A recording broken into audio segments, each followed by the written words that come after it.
সাবেক প্রধানমন্ত্রী শেখ হাসিনা সহ ৩ জনের মামলা, যেটি জুলাই গণঅভ্যুত্থান চলাকালে সংঘটিত মানবতা বিরোধী অপরাধের অভিযোগ, সেই মামলার রায় আগামীকালকে ঘোষণা হওয়ার কথা আছে। আমরা আশা করছি যে কালকেই এই ট্রাইব্যুনাল উক্ত মামলার রায় ঘোষণা করবেন।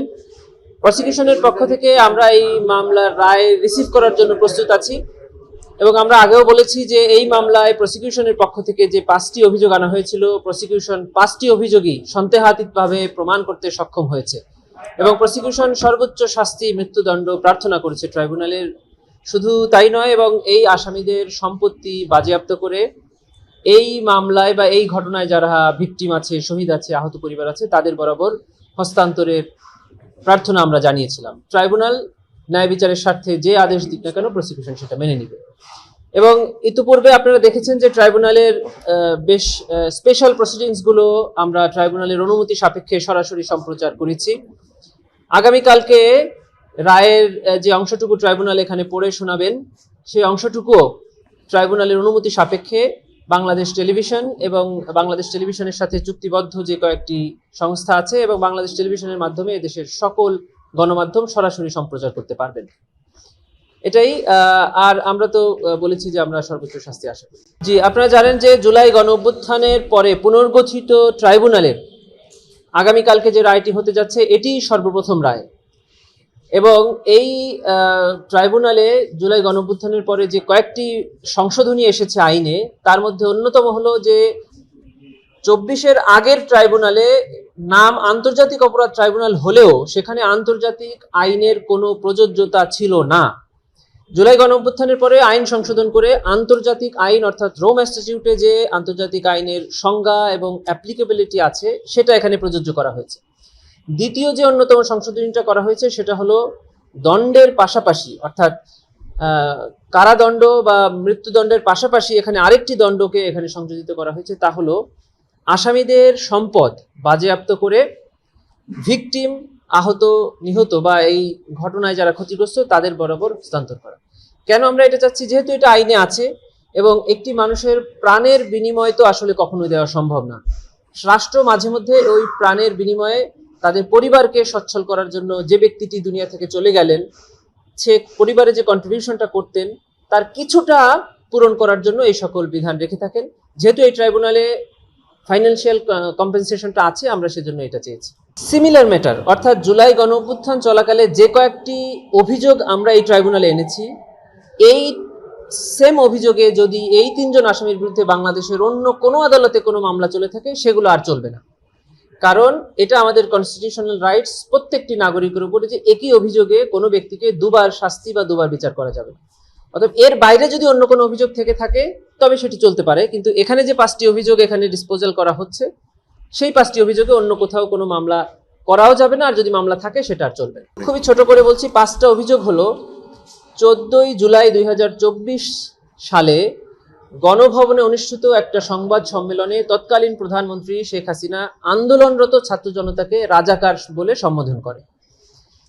এটা একটি উস্কানিমূলক বক্তব্য। তারই প্রেক্ষিতে ওই 14 তারিখ রাতে তিনি তৎকালীন ঢাকা বিশ্ববিদ্যালয়ের ভিসি মাকসুদ কামাল সাহেবের সাথে ফোনে কথোপকথনে আন্দোলনকারী ছাত্রদের উপরে নির্যাতন এবং নিপীড়নের আদেশ এবং নির্দেশ এবং উস্কানি প্রদান করে। তারই ফলশ্রুতিতে আবু সাইদ সহ 16 তারিখে 6 জন ছাত্র জনতা নিহত হন। এটি একটি অভিযোগ। দ্বিতীয় অভিযোগটি হলো 18ই জুলাই 2024 তারিখে তৎকালীন প্রধানমন্ত্রী সাবেক ঢাকা সিটি কর্পোরেশনের মেয়র শেখ ফজলেনুর তাপসের সঙ্গে একটি ফোনে কথোপকথন করেন। সেখান থেকে দেখা যায় যে উনি আন্দোলনরত ছাত্র জনতার উপরে মারণাস্ত্র অর্থাৎ লেথাল ওয়েপন ব্যবহার করার নির্দেশ দিয়েছে। হেলিকপ্টার ব্যবহার করে গুলি এবং ড্রোন ব্যবহার করে ছাত্র জনতার অবস্থান নির্ণয়ের নির্দেশ দিয়েছে। এর মাধ্যমে সারা দেশব্যাপী লেথাল ওয়েপন ব্যবহার করে 1400 ছাত্র জনতা নিহত হয়েছেন, হাজার হাজার ছাত্র জনতা আহত হয়েছে। এটি এই মামলার দ্বিতীয় অভিযোগ। তৃতীয় অভিযোগটা ছিল রংপুরে আবু সাইদকে হত্যা। চতুর্থ অভিযোগটা ছিল চাংখারপুলে শহীদ আনাস, ইয়াকুব সহ 6 জনকে হত্যা। পঞ্চম অভিযোগ ছিল আশুলিয়াতে 6 জনকে হত্যার পরে তাদের লাশ পুড়িয়ে দেওয়া। এই 5টি অভিযোগে আমরা ফরমাল চার্জ সাবমিট করেছিলাম। চার্জ হিয়ারিং সেভাবে করেছি। ট্রাইব্যুনাল চার্জ ফ্রেমিং এর ক্ষেত্রে আমাদের ফরমাল চার্জটাকে কিছুটা রিশাফেল করেছেন, মানে ওনারা 5টি অভিযোগকে আরেকটু বাড়িয়েছেন বা কিছু রিশাফেল করেছেন। এখন জাজমেন্টের ট্রাইব্যুনাল সিদ্ধান্ত নেবেন যে এটা আমাদের চায় অনুযায়ী করবেন নাকি ট্রাইব্যুনালের মতো করবেন। প্রসিকিউশন অবশ্যই মনে করে যে এই 5টি অভিযোগে আমরা সন্দেহাতীতভাবে প্রমাণ করতে পেরেছি। আমাদের ক্রিমিনাল জুডিসপ্রুডেন্স যেটা আমাদের দেশে সিআরপিসি আছে, সেখানে জামিন প্রদানের ক্ষেত্রে নারীকে, অসুস্থকে এবং কিশোর বালক শিশুদেরকে প্রিভিলেজ দেওয়া আছে, কিন্তু রায় প্রদানের ক্ষেত্রে নারীকে আমাদের সাধারণ আইনেও কোনো আলাদা প্রিভিলেজ দেওয়া হয়নি, আর আমাদের এই আইনেও কোনো আলাদা প্রিভিলেজ নেই। অর্থাৎ রায় প্রদানের ক্ষেত্রে আসামি নারী হোক পুরুষ হোক, তিনি তার অবস্থানে থেকে কি অপরাধ করেছেন সেই অপরাধের গ্র্যাভিটি বিবেচনা করে শাস্তি প্রদান করা হবে, বা মামলা প্রমাণ না হলে খালাস প্রদান করা হবে। এর আগে এই ট্রাইব্যুনালে যে আরো 56টি রায় হয়েছে, তার বেশিরভাগ মামলাতেই স্টেট ডিফেন্স ছিল, এবং এই ট্রাইব্যুনালের প্রথম যে রায়টা হয়েছে মৌলানা আবুল কালাম আজাদ সাহেবের, সেটিও স্টেট ডিফেন্স দ্বারা পরিচালিত একটি মামলা ছিল, এবং আমাদের আইনে স্টেট ডিফেন্স দিয়ে যারা অনুপস্থিত আসামি আছে তাদের বিচারের ব্যবস্থা আছে। আইনে পরিষ্কার করে বলা আছে যে যদি আসামি পলাতক হয় তাহলে রায় প্রদানের পর থেকে 30 দিনের মধ্যে উনি আপিল করতে পারবেন, যদি উনি গ্রেফতার হন অথবা উনি ট্রাইব্যুনালে এসে সারেন্ডার করেন।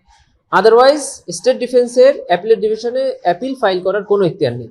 হ্যাঁ, আমরা যখন ট্রাইব্যুনাল প্রথম ওনার বিরুদ্ধে গ্রেফতারি পরোয়ানা জারি করলেন, তখন আমরা পররাষ্ট্র মন্ত্রণালয়ের মাধ্যমে রেড নোটিশ জারির একটা আবেদন করেছিলাম। কালকে যদি রায় হয় এবং রায়ে যদি ট্রাইব্যুনাল ওনার বিরুদ্ধে শাস্তি প্রদান করেন, তাহলে আমরা আরেকটি কনভিকশন ওয়ারেন্টের আবেদন ইন্টারপোলে আবার পাঠাবো তার বিরুদ্ধে রেড নোটিশ জারির জন্য। যে সকল আসামিরা এই মামলায় পলাতক আছে তারা গ্রেফতার হওয়া অথবা সারেন্ডার করা ছাড়া অ্যাপিলেট ডিভিশনে অ্যাপিল করতে পারবেন না। প্রথম কথা হলো যে এই ট্রাইব্যুনালে হাজির হয়ে উনিও সব কথা বলতে পারবেন।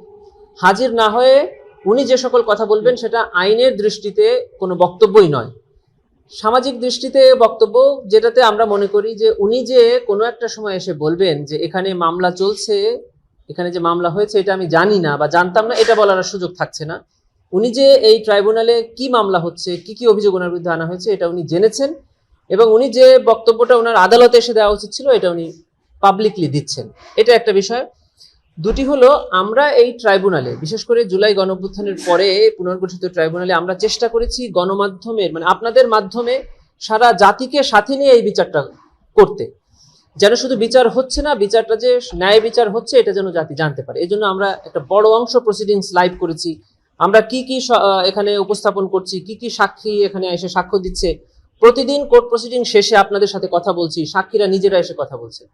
আমরা ওনার ভয়েস রেকর্ড বাজিয়ে শুনিয়েছি ওপেন কোর্টে, যেটা সম্প্রচার হয়েছে, সেখানে আপনারা শুনেছেন যে উনি নিজ মুখে এই আদেশটা দিয়েছেন কথোপকথনের মাধ্যমে। এইটা প্রত্যেকটি অপরাধী পৃথিবীতে এখন পর্যন্ত যত এই ধরনের মানবতা বিরোধী অপরাধ হয়েছে কেউই স্বীকার করেনি যে ওনারা অপরাধী, তারই অংশ হিসেবে উনি অস্বীকার করেছেন, কিন্তু আদালত এটাকে ডিসাইড করবেন যে উনি আদৌ অপরাধী কি নয়।